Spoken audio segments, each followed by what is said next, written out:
vidéo naïe moko tout ça là, donc c'est grave. Il y a Denis Les. Bon, c'est grave.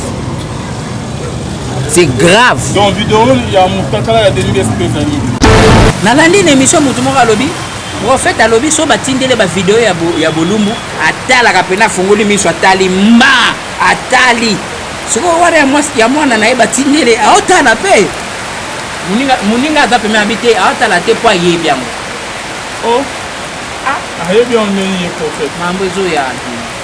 Mambo zoya. Abie atala moté po yebi yango. Ah bon? Vidéo na ye moko tout ça là, donc c'est grave. Il y a Denis Les. Bon, c'est grave. C'est grave. Dans la vidéo, il y a Moutakala, il y a Denis Les Pézani. Shalom, bien-aimés dans les seigneurs. Un grand merci à Binoyon Stubozo, là, on a besoin de partout. Nabao, Basoute, Nabiso, là, Namoni, pasteur Fezami Sia. La bouche autorisée de l'éternel depuis Zurich. Na filo mukwa ya motema ya bive c'est de homo depuis Londres. Pe na maman Gisèle Lukelo motema papa Emmanuel na Boston. Bonzambe na bonzambe Lola ezofuta simana to ya ko ba kenzamba boto koye de ce soir toujours na cadre ya pour informer nos bien-aimés dans les seigneurs. Bon mon aki ba vidéo ba photo à faire peigner bien-aimé dans les seigneurs ex-moi c'est Amai Kalamai et comme moi Denis de Sebiminusus. Qu'est-ce qui se passe bien-aimé dans les seigneurs? Torozali na l'évangéliste immortel Kaniki. Oh tu aimes bien l'émission Nabiso. Shalom papa. Ouais, shalom de Calvin. Bonne santé. Ouais, ça va maintenant, Dieu fait grâce malgré que nous autres bougé avec merci. C'est pour ça bon ça Ok, tu as l'évangéliste immortel Kaniki autrement appelé Bébé Rico, Tony Kosoanaye, Kosena, activité moi où tu as la papa, Maïcha. Tu as un sango, malgré que tu as eu temps à poyater, et les cas qui n'ont pas expliqué. Nzamba Sala Bisongolo, ils arrivent juste le 24 pour moi pour journée na biso ya tolia na ba veuve na ba orphelin, to meka ki ko inviter ba veuve pour na ko kabula moi loso, moi soso selon ma coquine Nzamba pesa biso on avait près de 100 veuves et une quarantaine d'orphelins que Dieu nous avait fait grâce et j'en profite aussi pour dire merci na batunyo surtout ba soutenir ki biso libanda pour na ke ba veuve oyo ba meka ko zwa moi maipe moi loso na mkolo ya fête Nzamba pambola batunyo surtout oyo ba tiaki ba contribuer ki depuis l'Europe, depuis partout bozaki belé. Merci beaucoup. Je crois que Bible lobby la meilleure religion qui plaît à Dieu, c'est d'assister aux veuves et aux orphelins. Donc c'est très important. Yango nde tozala on a maisha pensa ki pona ba veuve, yango tosala ki malheureusement il y a quitté pour na éviter pour la santé au lobby na biso. Mais c'était ça. Vraiment nous pensons aussi dire merci na ba veuve au bandima ki ko zo mai na biso. Na moi loso Nzambe apambola bino. Merci. Très bien. Très très bien Nangolo Nzambe donc tous allaki ensemble to yembi to komisi Nzambe puis to sali moi ba partage na la fondation. OK, message noko pesa na bande concernant Maïcha. Tout bazala besoin pour adhérer na Maïcha baboya na Maïcha. Maïcha eza structure oyo no ba ki ministère Nzamba pesi biso pour na to encadrer ba jeune oyo bazo désespéré ba jeune oyo bazo luka ba oyo bazo bunda et bazana ba projet bazana ba vision et puis bazo luka comment s'en sortir alors Maïcha tozo orienter bango tozo aider bango ya ko avancer tozo créer pe ba centre ya ba formation ya ba moi misala ya mikemke ma beaucoup pour permettre chaque jeune à luke loko ya ko sala pona meka ko servir na vie et société na biso comme ya zala mwana ya po o ya o zo moi musala et puis na ba jeune sous bazu pe ba chance autant ba classe T alors pour bazala considérer dans société na biso za moi pas si makasi les biso na Maïcha to pensa qui pour créer moi et le kwana structure wana pour venir en aide ya ba jeune tozo créer to sompe ba terrain ou tozo sala ba agriculture ya ko créer ba produit agriculture pour na komeka ko soutenir ba projet ya ba jeune wana venir aussi na ba promotion ya ba talent ya ba jeune wana pour na aider la jeunesse na biso et meka ko se retrouver autre chose c'est que tozo meka aussi pour ramener ba jeune wana na kati ya présence Nzambe pour na baïba kotambola parce que okope sa moi na lipa mais so la kisi Nzambe te azana na venir à malongate alors Maïcha musala na biso yango wana ko meka ko la sa jeune nzela en les appuyant en les soutenant mais baïba nzela ya Nzambe qui est très important. Donc okay. C'est ça. Merci beaucoup papa immortel Kaniki bando bazolanda biso na émission na biso rien que la vérité. Donc Tom et Robert ba moi masolo ya moi mingi lelo balobi ke mokili ba confirmer ba maramuso lobaki na ba différentes émissions ezo kokisama lelo bébé Rico OK ozaki critiqué par les prophètes de Niles lelo ba maramuso OK on dirait que ba on prédire en déjà. Votre réaction est annie na ba maramuso tout ce qui s'est passé. Non mais Alphine, on est serviteur de Dieu. Moni, un serviteur de Dieu, c'est celui-là qui parlait de la part de Dieu. Moni, ce n'était pas en vain. Moi, nayaka na réseaux sociaux ou bien na ndimara invitation na yo te pour na ko chola batu. Non, ce n'est pas mon travail. Donc c'est pas aussi ma nature ya recréer ba buzz na internet pour ya ko chola ba sala nzambe. Non. Eza pas si peu douleur ya romona ozo s'est passé Alphine, eza soni makasi. Mais sauf que ça se passe selon la volonté de Dieu, en fait. Ça se passe selon la volonté de Dieu, comme Dieu avait prévu. Et ça n'a pas tout. On a ebisa que Nzambe a obimsa bango malembe peut exposer soni na bango na miso batu. Si je peux aller plus loin, Alvin, Dieu va exposer à peu près de 98%. Il y a des serviteurs et belé au basala na komba Yesu ou bien komba Nzambe mais qui n'étaient pas de serviteurs. Il y a des choses graves qui vont arriver. Oh, bon, on a un réseau social, ils ont tout mouké. Oh, ils ont salamane, ils ont mouké. Ok, vas-y. Omoni, na moni ba message à batoizo benganga wa boye papa biloko lobaki, vous avez une raison. Tout ça là, comment limbisa, tu traites de menteur, tu traites de tout. Limbisco. Ah bon, ndenge et ça là qui est plaisir ya obenga, ya rochola na ndenge na kufeli moi si et tout ça là. Et ça là qui est plaisir mais Dieu à la fin, il finit par rétablir la vérité. Il finit par placer chaque chose à sa place. C'est ça. Nalobaino Alvin. Basale Nzambe et belé. Et donc on a insisté on a ba émission nyonso. Et puis malheur na bato bazo douter ti sikoyo. Bato bazana incrédule ti sikoyo. Au moni na Congo Alvin. Basale Nzambe et belé babanda église neti cope boutique. Atangi te, ana diplôme te, ana solution te, azalaki na bar, babenge babi yaka yaya. Kopa bien za awa. Au monde ka so tangi ka Bible ka bo moi 2 verset 3 verset telemi bo. Offrande of les okota. Offrande donde basana babanda ba ebele babandi ba ministère pour l'offrande. Alors ba mususu na ba kota la ba internet ko envoyer basali nini? Ba luki bondoki. Ba luki babandi ba ministère na bondoki. Pas ça la ba impression pour ba gagner plus. Vous comprenez? Alvin, bondo qui est na église et à l'élo, yo sanati.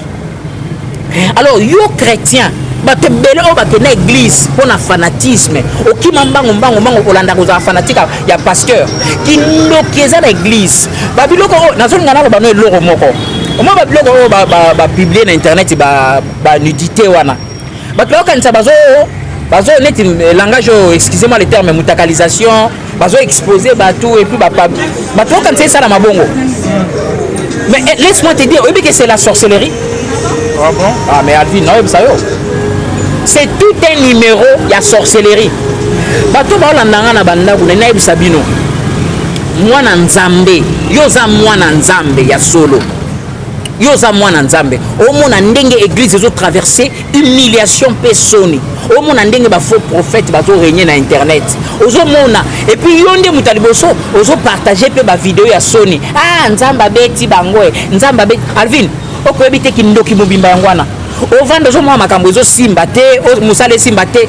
Yango na mituna ra diaspora ya Congo oyo eza ya Sony ou bien diaspora maudit ou bien des fois je me demande diaspora ya Congo. Et ça pourquoi malédiction moi ça na diaspora, ils n'ont rien à faire. C'est comme si na mituna ka. Banduka diaspora bolimbisanga, ce n'est pas tout le monde. Mais naïba raté problème nizo le kana mboka oyo Alvin. Yo kondima ke mboka et s'arrêter autour ya ba insanité na ba bloka Sony. Ba nudité na ba téléphone même ya ba pasteur. Nga mutatindeli ngai ba biloko na prophète. Musala nzambe moko boye azana na poto atindeli ngai. Na yebisa ki na l'action. Atindeli ngai tina zolo banal vini nini zoleka na atindeli ngai. Moussa, tu vois que ceux qui sont en train de partager, ce sont des serviteurs de Dieu. Mais je suis en train encore d'annoncer, comme je l'ai annoncé l'autre fois. Bah, mitakala na bomona ba internet, eza bondoki mobimba wana. Eza sorcellerie. Ozota la bulumbu ya mutu, ozota la nilité ya mutu, après sima au partager. Bondoki. Vraiment. Voilà. Ba te belé, ba so mona kaka, ba publier mutakala. Va publier Bolumbu, excusez-moi le terme, bandé. C'est toute la sorcellerie où vous les ont circulé dans les réseaux sociaux. Yo, moi, je parle de la part du Seigneur comme un serviteur de Dieu. Et moi, Nanzambe, au qu'on vend jamais aux autres Babylone, à Bolumbu, dans le téléphone, aux autres partagés. Il y a un numéro de sorcellerie aux autres tambola. Ça, pour me dire. Ça, pour bébé, ça va via battre. C'est la sorcellerie, c'est un numéro de sorcellerie. Et puis sur Tali, l'autre fois, Alvin, on reconnaît l'arbre par ses fruits. Na bambu manango. Ndeko na biso wana. Batu nyonso oyo ba fréquenter ba publier bango. Ah bon? Batu nyonso bazala na ye. Pourquoi? Dans ces pays, c'est lui le premier faux prophète qui a commencé avec Mankiona na Mbokolo. Ah bon? Prophétie de Koutana Mboko. Ce qui évangile depuis le temps d'Aïdi Nabala, on n'a pas un leader qui annonce l'évangile. Bon, en fait, pour ne pas dire qu'on n'a pas, c'est un peu trop, mais tu vas voir qu'il y a eu un vent après Aïdi Nabala. Il y a des jeunes, il y a des psima, des prophètes, il y a l'évangile, il y a la prospérité, qui n'a jamais été dans la Bible, l'évangile de la prospérité. Mais ramener tout ça là, c'était pourquoi? Pour concentrer et ramener les gens autour il y a matériel, autour il y a mbongo, pour voir comment soutirer de l'argent. C'est comme ça qu'on va dévier l'évangile de la repentance, l'évangile de la foi, l'évangile de la puissance par l'évangile de la prospérité. C'est là que l'évangile de la prospérité. Alors, la convoitise, le désir d'avoir, d'apparaître, et la célébrité, babima, tamakasi, visibilité, et là, église est bando chité. Église est bando chité. Il y a eu un réveil na mboka oyo na idi na bala na mboka oyo sans télé, sans panneau, sans affiche, stade de martyrs et tonda, mort ba lamuka, aveugle, malade ndenge na ndenge eobika.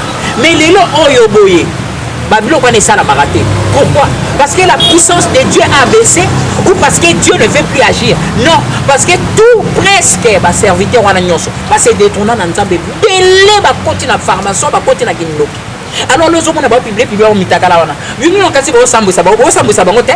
Bozo sambisa bango te binonde bozo kota ba kindoki bo kota malédiction. Tu sais est-ce que yo ko imaginer? Il paraît que va publier Penyel Boulumbu, mais lobby la landi vidéo moi zo lobake Kinshasa est tombé. Mais va se connecter. Ceux qui combien de personnes vont se connecter. Voilà Penyel. Azolo baye moko Kinshasa est tombé. My God. Kinshasa par terre. C'est comme si les autres dérangés étaient. Non, mais et dérangé ndengeni parce qu'elle sait que c'est la sorcellerie. Ayebi ke za bondo kibino nde bomo na bosambwisi. Bino ne bokanza bosambwisi. C'est que le loto peut sa maille qui a raison dans ma carrière. La délivrance, je bénis la grâce que Dieu a fait à cet homme d'échapper à le courage qu'il a eu d'échapper. Oui, pasteur Mike a utilisé maturité moko à un niveau que vous ne pouvez pas imaginer. Vraiment loin de moi, na côté la yena marambo salam parce que vie à foyer à Batubako Tarate à ville.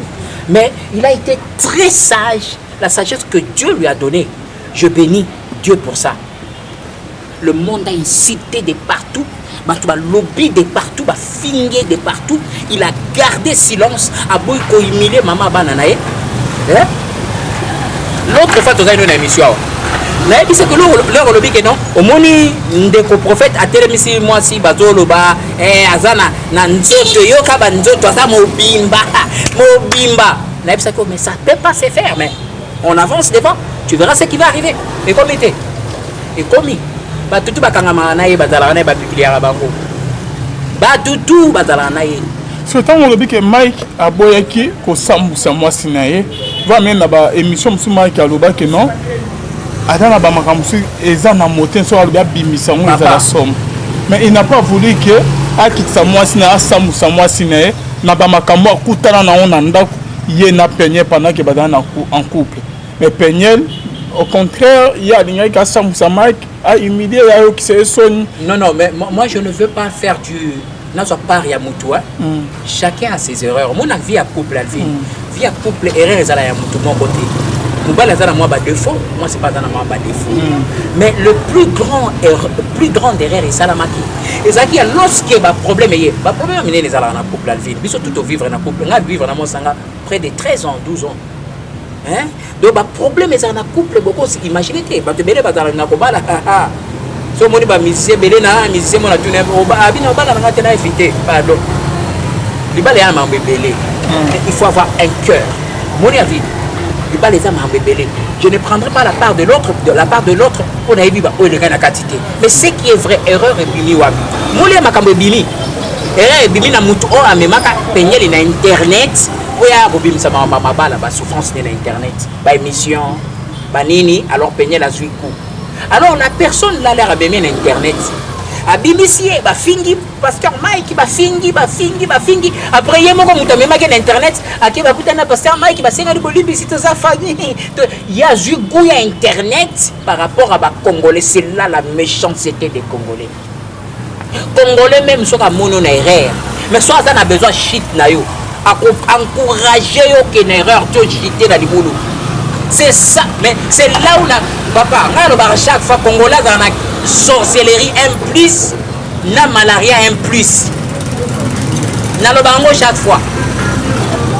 Bah tu des fois dans la base c'est comme maintenant le bas. Congolais dans la malaria un plus. Pour ça, malaria un plus à cause de banzala, ba souffrance so que na hôpital là tous bela té, so ka basa le test au kaka té, malaria un plus. Et ça rada libela. Sur sorcellerie un plus, ne tout ça là on va examiner na nini. Sorcellerie en plus, il y a Congolais. Autrement, on a comportement. Congolais n'aiment jamais évoluer. Qu'est-ce qui ne prouve pas que les gens étaient jaloux de ces couples-là? Ils ont lutté pour détruire ça. Mais ma bête là Peniel ma beaucoup au sali bien Keneli Bosso Mike Azama Mike Bassassi parce que Mike va externe. Mais regarde maintenant l'hypocrisie Alvin, c'est là où moi je déplore l'hypocrisie. Cette hypocrisie c'est ça malelo. Donc ça la mana liwa misama. OK. Hypocrisie c'est ça la malelo na passer Mike et ça la mana liwa misama. Liwa misamu ba fingi ndumba nyoso choli na stade plein misamu mwana malamu misamu mwana malamu akabona kana mutute ayambaka batu nyoso melera zena bomo basasi basambusi batiti ndenge c'est ça congolais la nature congolaise. Moi à la fin de compte je commence à dire non, congolais c'est le peuple le plus mauvais de la planète. Le plus mauvais de la planète. Alvin, le plus méchant de la planète. Aujourd'hui, dans ce monde, il y a des hypocrites, des pasteurs, des évangélistes, des mamans, des potos. Vous savez que Mike a lancé 3 albums et bétité. 3 albums et l'andan et bétité. Est-ce que vous savez que ça a coûté combien ce travail? Là, on a album, on a participé, je travaillais, depuis studio, de portugais. Et bétité, la méchanceté, la haine de Congolais. Lorsqu'il te voit là au sommet, ils ont critiqué le sommet pour matin, sommet, ils souffrance pour sali pour matawana. Congolais pour son commun na sommet, ça pour simikis. So ko feli mutu na famille memingamo. So ko so mutu abeli na famille lokola ka yonde mutu osali ne to simba moi $100. Aïe. Oui, que une fois je n'ai jamais dit ça dans l'émission. Je n'ai jamais dit ça. Une fois, na bandi banzela ba poto Alvin. Na bandi banzela ba poto na kindaka poto na zongaka. Na kindaka poto na zongaka. Webi ke ba propre ndeko na ba ko modute ngai. Soko mama biso azo bela grave. Mama zo bela grave bandeko na ba oyima yima. Ah, Yesu na ye tokotala Yesu. Biso Yesu kaka. Banzela poto wana. Et ça clarté. eza clair te soki mama akufi mutu akomona wana bato baoyimayima bandeko na nga bayaya na nga ma famille tu comprends Alvin nazalaki na Paris navandi ngabi mama azobela Alvin ngabi jamais bomemela ngai na hôpital ata ya ndenge nini botraite bandeko na oyo mema ngambu la mentalité congolaise. Je me suis cassé ba memeli nga mama tina hôpital la ba chinois ba traiter ka mama bika pour na éviter ngambo Alvin. Maman na ngai wana biki ti lelo. Mais qu'est-ce qui se passe avec les Congolais? Congolais ozoité, il faut aller nous souffrir. La jalousie, la haine a commencé. Couple là ba kutani kaka. Ba signonso o bando lula pasteur Mike na kala. Babandi babak, ba problème na nini. Et puis la sorcellerie. Omuna ba si wana nyonso tuba. Ba yebi ke mumbalo abali me bazo ya kaka na ba mbongo. Na uto so problème mo na fi moko na internet Alvin. Abengi ngai kabuyi. Abengi nga kabuyo. Te omoni lokola uto kufela. Je voulais même pas parler de ça. Je parlais ça seulement en passant.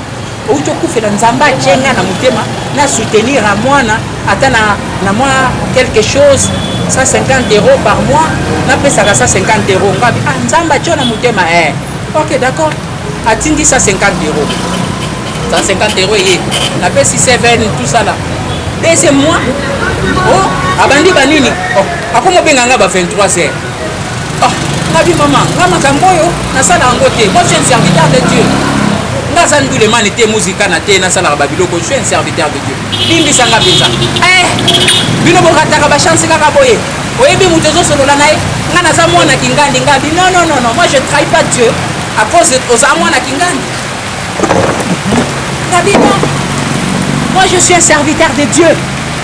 Moi je ne cours pas derrière les filles sur internet et pour gagner l'argent.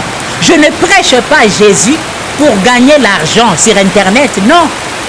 Je ne prêche pas la parole pour na ba fille bolanda ngai boye non. Tu vois, la haine congolaise, la haine de gens ya mboka oyo bako sala tout ba clouer yo par terre. Bako sala tout ba mettre yo par terre so bando réussir. L'hypocrisie qui s'est manifestée avec Missa Mouyango s'est manifestée qui comme il est là na Mike. Na mona batumia surtout papa Mike ilimbisa biso. Papa Mike avocat na ngai ba publier. Mais vous savez combien cet homme a perdu? Vous savez quel sacrifice cet homme a connu? La souffrance qu'il a connue. À perdre ma mbongo na ba studio, à perdre ma sommeil, à perdre Alvin. Yako Sakanate, cet homme a perdu beaucoup. Mais aujourd'hui, là, les hypocrites congolais vont s'engager Bolimbisi. Bolimbisi. Et puis, dans l'andine émission, bien que c'est déplorable, nous prions pour eux. Nzamba Salangolu, mais Nzamba Soni Makasi, il y a Soni surtout. Lorsqu'ils ont touché au babengi pasteur ou prophète ou bien moi na ya pasteur, donc ils ont Soni Mingi. Mais Nzamba Sunga Bamba mais kako comprendre bosolo mais ça passe parce que Bible lobby j'endurcirai leur cœur. Mitema na bango ezala makasi pour ba continuer ko sala ramabe. Matoi na bango ezala mangongi pour ba continuer ko yokate. Donc il y a un certain niveau où Dieu lui-même endurcit les cœurs et a mutu changé tes peaux. Ma belle la tiazo kende kende bima bima na miso bato. Je t'avais dit l'autre fois que c'est la fin. Moni souka nyonso, donc vaut mieux la fin d'une chose que son commencement. Mais souka nyonso, ba mon nango ndenge zo kende. J'avais déjà dit, je savais déjà ce qui arrivait parce que sotali même pasteur, même moi na pasteur, ex-femme ya nani. Il y a un de pasteur Mike que j'ai vraiment j'ai dit Nzamba Limbissa Batunion surtout tous ceux qui ont parlé, tous ceux qui ont critiqué peut-être, mais c'était vraiment pour moi, je trouve que c'était une délivrance pour lui, pour nous comme à la point donc c'était lorsque moni mwana mobala zolo bake makambo evandinga na mutema awa so na lobby et ça passe makasi. Ouais, il a parlé de ça. Les gens n'avaient pas compris. Par rapport à la parole, que Mike a loba na émission, que o evani na motema na ngaya ceux qui na loba, vous allez vraiment passer ma casse. C'est comme si il y a maintenant pour garder, pour battre la peignelle, pour mettre sa image, réputation n'a été, l'unité n'a été, mais peignelle, à Tikali, c'est comme si il y a pas de ça, soit que ça va Mike monter ma place. Mais Mike a dans ma secret, mais il y a pas de monter, qui pas peignelle. Bon, moi je félicite d'abord le pasteur Mike pour cette maturité. Parce que ils ont un niveau de maturité, moi je il y a là parce que moi si on a moi si on a on ne peut pas salir sa femme, on ne peut pas. Alors moi si on a maman peut bali. Alors Mike, le pasteur Mike a usé de cette sagesse que Dieu l'avait accordée et ce grand cœur pour essayer de gérer la situation. Mais à la fin de compte, la vérité vient avec le temps. Le temps justifie toujours. Et donc, quand ils ont allié la vérité, à la fin, comme j'avais dit l'autre fois. Dans tous ces dossiers, il y a peigné, c'est que Nzambe a innocenté Mike Kalamai, Nzambe a justifié, Nzambe a publié, Nzambe a avocat, Nzambe a lobeli, ou commencer comme si il y a un dossier, il y a peigné Mike a bimina innocent, il y a tout peigné la banane contre Mike, ils ont un Non, il y a eu plusieurs erreurs au Salamaki. Donc, en fait, la plus grande erreur, il y a Maman Peignet. Nalandi jeune Morobouye, ça la mission, alors bien le mot très important. Erreur, il y a mon nene de Konabiso, Maman Nabiso Peignet. Il y a Mouto même qui est dans les réseaux sociaux, dans Marambuna Libala Alvin. Parce que Mouto même qui est dans les réseaux sociaux, dans Marambuna Libala Eda qui était, a exposé dans les réseaux sociaux. Après, il y a Batami, Azongi va se réconcilier dans Pasteur Mike, a continué à venir dans Moubaline. C'est là que partit tout. Alors là, Mouto a même dans les réseaux sociaux, je ne sais pas, c'est une actrice, Maman Moulopo. Erreur et bandiwana. Tu vois, à l'époque, Peignet a une immaturité Moroboué. Alors, la personne qui va l'influencer pour amener dans les réseaux sociaux, a exposé Vine à Libala. Alors, elle va commettre des erreurs, à cousu moi raison gâté. Elle va peigner peut-être Moutayang pour que Mamoulo pour papa. Non, mais tu es chroniqueur. C'est bon, Mamoulo a bandaki chroniqueur kana peigner. Monitegi Moussalane Bandawana et puis donc ça a commencé comme ça. Donc en fait c'est ça. Non, il y a des innocentes dans ma non, je ne culpabilise pas maman nani actrice nabiso. Nalo bande erreur et bandiwana. Là il y a Bimi Media, azu bou ya ba followers. Monisco problème aux na Congo. O ça langa passi, hein, monelo mo ça langa passi na Congo zalake. Ba congolais ata ba yebi likambute. Ayebi likambute, les réseaux tchak commentaire na likambo. Mais tu te dis mais Mouto vena to la rané chambre mo va venir moko. Oui. Maïka Zamabe. Peignet la zana raison. Mais lelo oyo ka bango wana. Ka bango wana nde bakomi Mouto beba. Peignet le Mouto beba. Tous ceux-là qui l'ont encouragé, c'est ça les Congolais. C'est ça notre peuple là où il est allé. Peuple na biso ba koza la ba mono na mabebo ya Alvin ba ko encourager yo donner ka ba lobaka ngungi bali nga ba bomaye akanti ba betele maboko do bazo linga ba bomaye pa ya kanti ba betele maboko wana ke susu aye susu abia kotana bena na kumbi bien pas à la fin de compte pas internet. C'est ce qui s'est passé avec Peignet. Donc les moni deux fois te belé ba koya na ba erreur oyo Alvin et belé ba koya na ba erreur oyo ya média internet ko ça ba te belé aux gens internet même ba prédicateur belé tu ramènes ton vie à foyer na internet tu ramènes ta vie privée na internet alors zala après il y a ko zo ba solution pe na internet et là c'est dur ce qui a commencé sur internet finit sur internet. Bon moi ça bon en fait n'a évité et le qu'on a zoloba oyo Alvin et ça passe Dieu a commencé à frapper à dévoiler n'importe que monde ba réseau salama oyo babes oyo ndeko na biso nani zoloba loba prophète zoloba loba ça c'est Dieu qui commence son travail. Dieu a commencé son travail et puis na moni ndeko matinga ba bimisi la zone si sur vidéo na ye moko tout ça là donc c'est grave. Bon, c'est grave. C'est grave. Dans la vidéo, il y a Moutakala, il y a des espèces. Ah, mais c'est Bima déjà Kala. Ah bon? Et bima déjà kala na moni sous na butu na moni c'est la honte. Et moi ça me fait mal lorsqu'on continue à traiter na ba condition à dire ya rolobake non ba prophète, ba pasteur, ba apôtre. Tu vois? Alors lorsque bazo identifier ba toi boyer na église, l'église perd sa valeur. L'église perd son sens d'ailleurs. Hein? Donc yango ezo sala mawa makasi. Mais moi je crois que Babylone ko boyer a ville. Nous, ou bien les chrétiens au bazo sambela, bananzamba solo. Il faut pas éviter comme qu'on ramener Babylone na quatre églises. Pourquoi? Parce qu'il y a d'autres choses. Oh, batoizo, on est vie normale. Hein? Beaucoup considérer net blogueur normal, net youtubeur normal. Moni, net ba budité à Kanda, net ba nini. Et puis laisser coller trop ces histoires trop à l'église. Oh, même hier moko Peniel Arenia dans la dernière émission, tu crois en Dieu? Je ne crois pas en Dieu. Mais oui, à l'objet d'émission. Est-ce que tu crois en Dieu? Je ne crois pas en Dieu. À l'objet d'émission, je ne crois pas en Dieu. Je crois à une existence quelconque, une force qui conduit le monde. Mais je ne crois pas en Dieu. À l'objet d'émission, on a Nathalie. Vous voyez, à ce niveau-là, lorsque vous avez non, moi, si vous voyez, je crois pas en Dieu, chrétien. Est-ce que vous avez chrétien depuis quand? C'est ça le problème.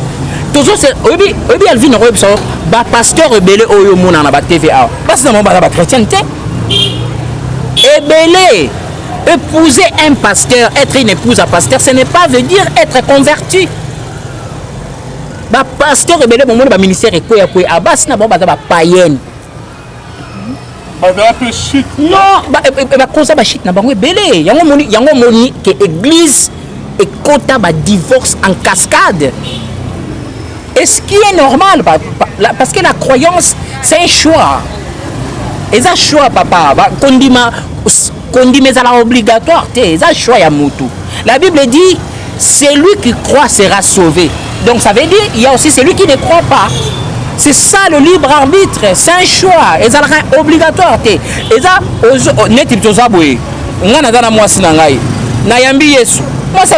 c'est son choix, Alvin. Ba pasteur rebelle moni ana akomi pasteur mais moi ça tikali païenne baza wana ba couvraka bango. Maman Peniel n'a jamais été chrétienne. Elle n'a jamais dit à la télé qu'elle est chrétienne. Malgré qu'elle a pasteur. Non mais elle n'a jamais. Est-ce que de quoi vini yo yebi bana ba pasteur ba dégâts ba sala na bamboko. Bana ba pasteur de côté pédant. La plupart, je ne dis pas en général, mais la plupart avant na ba pasteur ndé ba faire ma démon. Ba démon nyonso ba pasteur ba bengana na banda ko ekende ko pas bana na bango. La plupart, je ne dis pas tout, mais la plupart. Omoni parce que diable azala bongo. Ce qui est allé musali ne azawana akosimba te, a luka porte d'entrée soit moi si, soit moi na. Pour agir. Donc, au résultat, il y a les lots. On essaye de coller à l'église une histoire qui n'a rien à voir avec l'église. Pourquoi? Parce que seulement Peniel a épousé un chrétien, un serviteur. Mais jamais, Peniel n'a jamais dit à la télé qu'elle est chrétienne. Jamais. Et puis, moi, est-ce que nous sommes chrétiens? Non, Ngalabala est pasteur, mais est-ce que Ngalabala est pasteur? C'est normal que à commettre Bablo elle n'est pas différente na bakari ni mokonzi, c'est normal. Bato bazo finga ye, yoxinza mbesoni, yoxinza mbesoni. Azala neti bakari ni mokonzi, bande kaneti ba nitwana basala ba film ba porno, elle peut faire. C'est normal. Pas si siko ezande na mutu oyo abano pesa ba prophétie, na ba TV, après sima na douche bakangie yemo na douche. Pas si ndé yango wana.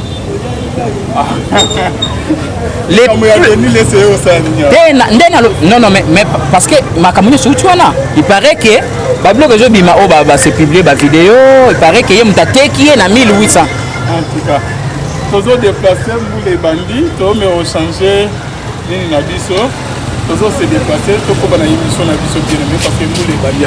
Nalandi une émission mutumora lobby. En fait, à lobby so batindele ba vidéo ya bolumbu atala kapena fungoli miso atali atali siko wale ya mwana na batindele aotala pe Muninga a tapé habité à Talate pour y bien. Oh, ah, il y a bien un prophète. Mambezoya. Mambezoya. Ah bien, à la moitié, quoi y est bien. Ah bon? Ye moya ta les ates pour y est bien. Prophète Denis, Makambezoya. Fils spirituel, Makambezali, Zoya. Alvin, Makambezoya. Oh, Dieu, film Sili. Dans le bagage l'autre fois, on a un chose. On est sur film et comme la souka basse, bah comme besoin mata. Et si vous côté faire, côté bah comme fin, yango. Soigner Matthieu, Dieu va prendre le contrôle de son église. Dieu doit prendre le contrôle de son église pour laver. Il y a une génération qui ne sera pas par terre. Na finga makiawa pour na loba babiloko oyo. Ba finginga pour na loba biloko oyo. Ba pasteur abandoki. Dans ces pays, il y a 98% de pasteurs à sorciers. L'évangile qu'ils ont privilégié, c'est la prospérité. L'évangile, il y a mongo, il y a aussi une offrande, miyibi. Je ne mâche pas les mots. Na uta lo bongo na ba émission ba betinga maladi na monde moko na abimeninga bona moni e ba noki. Na mboko na ba pasteur andoki ba ke entouré même autour du président de la République ba zo pese ba professeur qui noki. Alvin na mboko ya ba pasteur abandoki. Église et ça pour na sali ya ba âme. Yebisanga combien des âmes ba zobika. Église yebisanga depuis quelle année église fongama? Quelle année ba offrande ko ta église?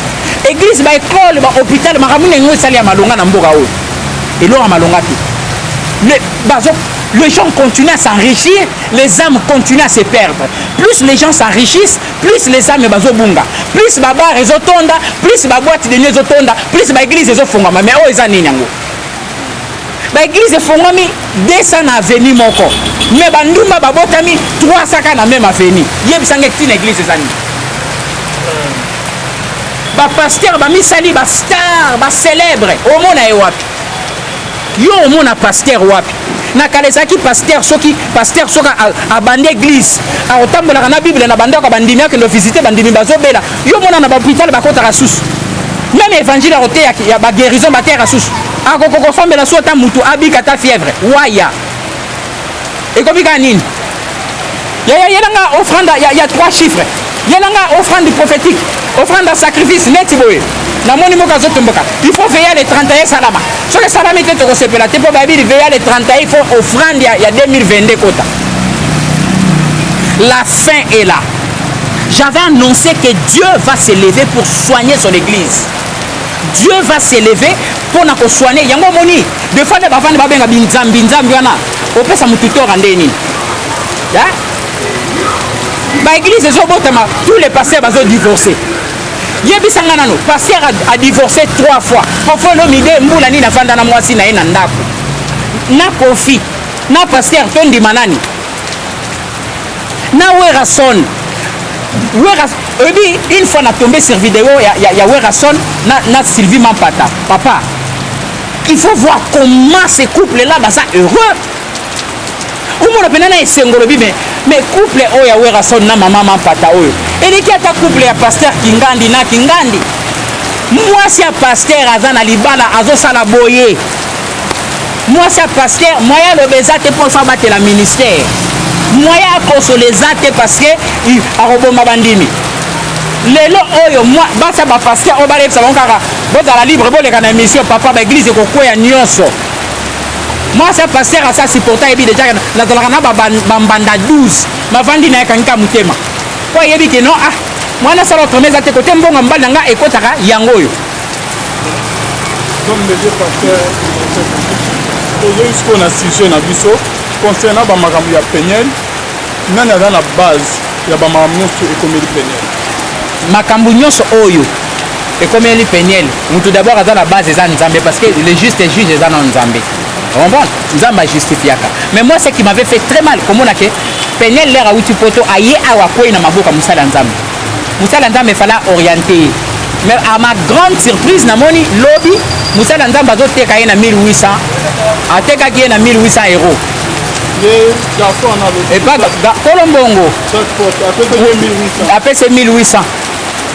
musala nzambe atekaka à part ye ateke bato mosusu ateke na Afrique du Sud bandeko wana na komo confirmer loko bayebisingaki na bapasteur na bino eza na bapasteur oyo à part bavanta bafi basalaka oyebike babenga oso showbiz donc oko imaginer que il paraît que bapasteur bazana il y a un pasteur Alvin pasteur wana eza na sœur moto travaillera na ye tondo sala ne film pasteur wana abengi sœur wana ayebisi ye boye ah non nalingi nalakisa yo bashowbiz moko biso tosalaka bashowbiz ah sœur yango alobi showbiz yango bosalaka ezala ndeni abenge na bapokwa abi na yo moni biloko biso tosalaka yo bandoyelangaka bapeti wana ya vrai wana oyo babimelaka kota bama campagne bagombe comme ça nga na okotisaka bango epa bachef tozoliaka mwa mokie et ça c'est lui qui parle à cette sœur, c'est un pasteur, bien sûr.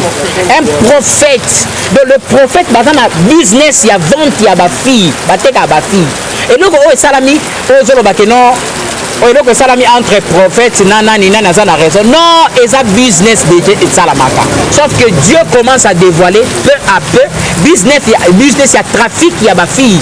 Et donc, salamaka, pasteur, mais les agents prophètes, pasteur ebele basala business wana ya kozwa ba belle fille ya ba église ba côté pas ba ministre ba pesa bango ba mbongo ba côté ka pas ba gouverneur yango ndo moni wote na za camarade ya ministre à côté la ke ba fille bana ba petit garçon na bango ba benga ba petit bitinda ba ke no bimisa ba fille mona ba gombe ba bimisa mona ba ma campagne c'est du business en fait alors nde eloko oyo Peniel awutaki na Europe na nini na États-Unis ayelera ye ba moko prophète a branché na eloko wana c'était ça alors lorsque bandi ko éclater bango so basala ndeni au moins des fois ba branché pas ministre mobo l'air obimana ministre après pour basala chantage balobi loba na ekoza na zemi l'air loba koza na zemi ale ba komo bimiso mbongo alors leba meko betango pa garçon na nde beti retour et beti retour na ba Instagram to kangama nde nzamba dévoiler parce que la fin Dieu dévoile chaque chose à sa fin.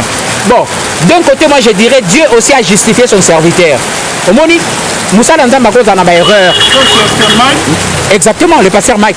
Moussa Nzamba koza akokwe na erreur. La Bible dit mon serviteur tombera, 7 fois je le relèverai. Moussa Nzamba akokwe na ba erreur. Dieu finit par le relever. Pourquoi? Parce que Dieu va réclamer la chose qu'il a mis en lui pour la mission qu'il lui a donnée. Alors lelo oyo elo sanga pas c'est ça. Comment la hypocrisie à bandeko ba congolais, hein? Comme d'habitude en fait. Bakobunda ba clouer na libulo kotibu. Donc comme la libulo comme mawe, boluka singato bimisaye. Boluka singato bimisaye. Kongola Kongola zandoki. Soki kozwana yo tanda muteme ko vimbi Koto zoela yebite marzoluka asilisa yo. C'est ça le problème. C'est ça le problème, Alvin. C'est ça le grand problème. Alors moi je dirais, on a profité de lancer un message moi na ba chrétien. Ba chrétien obino bozana habitude ya ba vidéo yé ba via ba tubo koti bo bando fanda ba émission na ebité boluka non nini yango. Donc diaspora na biso na ebité ezalaka na soubassement nini. Mboka ezo traverser makambo ya pasi ya kosakanate.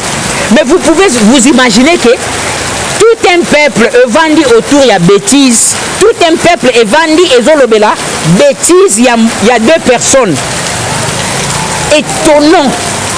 Mboka ezo traverser ba moment moko très difficile. Mais au moins na ba bêtise na ba pasteur ba partager, na ba pasteur ba zo sala ba commentaire, ah nzambe vraiment, ah lola vraiment. La sorcellerie nazo bandela yo muto vandaka musala no oyambaka ba video ya bolumbu ba vi batindeli yo mama oyebelo ko sala te papa oyebelo ko oyambi te na téléphone oyebi eloko zo sala te oyambi bulumbu ya mutu oyebi même pate ovando zo tala ngo boye mais ozomi tuna makambo zo tambola te po nini ozomi tuna pourquoi musala nange bloqué wana mbango ko luka délivrance mais ba vidéo zo tambola na téléphone wana est-ce que yo yebi te soki mutu batindelo vidéo wana azan ndoki nana ebisa bino ba vidéo ebele omona bato bolumbu wana bino bolo ba ke ba exposer bango bolumbu bimi mutakalize bimi yo kanti neti bango ba exposer baza na sonité parce que mission na bango yango wana il faut mitika bolumbu alors ebele ya bato boko da botala ba ebele bozo ba malédiction ba misala na bino kangama ba nini kangama c'est la sorte eza culture mobimba ya sorcellerie bomona wana. Un enfant de Dieu, tu ne peux pas prendre des vidéos comme ça aux autres temps, aux autres partager aux autres là. Tu ne sais pas de porte d'entrée que tu es en train d'ouvrir dans ta vie. Maman, au vendredi, je prier semaine mobimba pour na bébé ça va prier no kana vidéo mo izangatina. Ba polémique mo izangatina depuis pendant internet. Nana sabino bon mo na ba vidéo mo na ko oh non ba publier pasteur té. Ba publier boy la plupart nango ezalaka bondoki.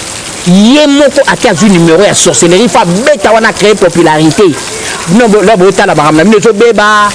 Ba musana minezo beba.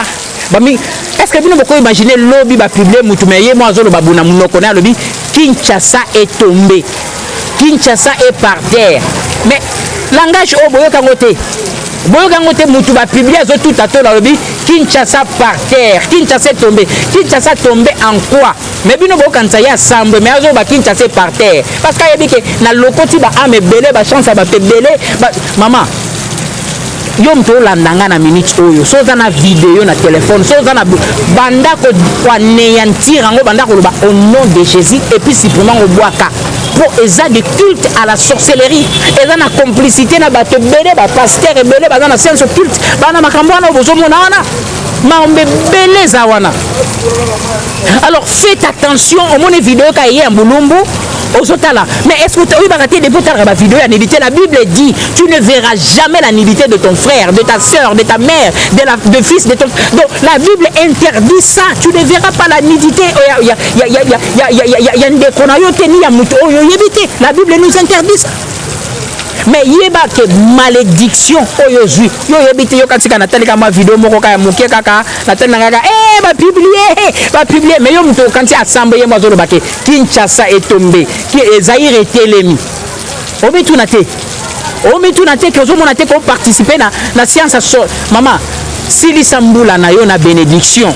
Sili Sambula na bénédiction que si Sambula na malédiction ya bandoki bobo bazo sala ba chasse aux âmes, ba chasse à la destruction. Bazo détruire ma vie à batu yo au vent de partager zo sunga bango na ba vidéo. Maman, frère, faites attention à ce que tu vois, tout ce qui brille n'est pas de l'or. Tout ce qui brille n'est pas de l'or. Alors la fin est là. Tande na ebisa kibino. Mambebele bima. Ba pasteur bandoki nyonso o bazana Congo. Nza ba dévoiler bango peu à peu. Bomi tungisa za ye moroté. Bazo bima ebele. Ba finga awa. Ba chola nga awa, ba sekinga awa, ba pesinga ba kombo de balingaki. Mais la fin est là. Na moni ba vidéo de bando matin na internet. J'avais dit Dieu va se lever pour justifier son église. Dieu va se lever. Dieu va se lever pour justifier son église. Alors yo mutovandi et ça le plaisir il y a au monde à bato à publier bango au monde à banidité à bato internet mais aujourd'hui tout na après maman nange zo be bande nini musala nange bebi ndenini mais maman oyebi te que musala bulumbu oyo talaki na téléphone na neza ya bandoki nazolo ba langage moko boye o muto o azana Saint-Esprit à comprendre maman loba o azana Saint-Esprit te o finga kande o mesana ko finga vi mobimba okenda poto ka o finga bato na ba commentaire via malonga te. Moi ça m'étonne ozana poto mais ozo avancer te musala no kaka kolanda ba internet ko finga ka bato musala no kaka kolanda ba internet ozo mutozo chola alekio banda lelo ti lobi mutozo chola azana position peut-être très bien koleka mais tu gaspilles tes énergies pour finga pour chola. Moi des fois ça me fait mal. Nous attendons diaspora mobo e tala mboka po e bongsa mboka et apporter bokena na ba poto po boye kola. Bonjour ba mayele, bon ramener mayele na mboka, bon sunga ba famille, te depuis bokena na ba poto botala na ba kwa ba château rouge wana kaka. Cristiano Ronaldo, Samuel Eto'o, Messi, musala bovanda na ngoka wana. Eza Sony comme on a tout un pays, toute une communauté bavandi baoleka bajour na bajour en train de parler autour ya babuta mitakala autour ya banani mais mboka koto bazoboba na baeste mboka koto bato bazokufa mboka koto situation ezotambola te bango kaka bapublic ngandi yaya partageons nous vivants. C'est triste. C'est triste. Tika nzamba sunga mutu moko okenda poto po luka po na famille na yo. Ozosilisa 2021 oyo. Meka kosala na bila ya vie na yo otala. Na 2021 na gagné nini?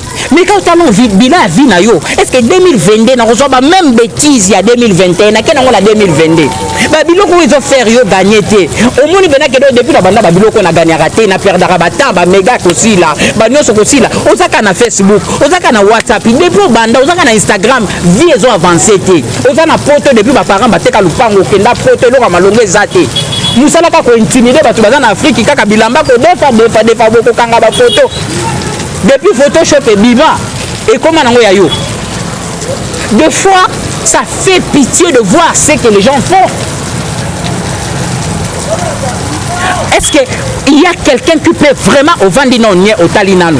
Obino 2021 oh nazo silisa. Na silisi na pasi, na silisi na humiliation, na silisi na ba échec. Mais tika 2022 na bandango da réussite, na bandango autrement. J'avais dit l'autre fois, si tu veux voir ce que tu n'as jamais vu, fais ce que tu n'as jamais fait. Babiloko oyoyebi que au salara na 2021 et même on a ba échec. Les mêmes causes produisent les mêmes effets. Babiloko sala na 2021 même on a ba échec. Yango ka wana zoko tango na 2022. Ka wana kofinga na yo wana kaka. Kochola no wana kaka. Kolexata na yo wana kaka. Ka wana. Yango zoko tango 2022. Mais deux fois to kaka soni to ka mawa ya biso moko. To ka mawa arrêtons un peu avec la vie des autres. Na ngana senga pe basala nzambe o yebi ke ozana vérité na kati telema oloba. Soni ya ngana côté l'église mais Dieu commence à justifier son église. Dieu commence à restaurer son église. Na epsali bino awa. Na loba ina bino awa. Ba pasteur, ba prophète, ba te belé, ba banda ba ministère na bondoki. Dieu va mettre la fin. Dieu est en train de les exposer. Mambo belé zoya. Makambo belé ezoya ya terrible. Bozelara bomona. Nicolo 2022 ozala année à propre pour bata salité nzamba o laver bino fort. Mambo belé ezoya. Alors prenez garde. Préparez-vous.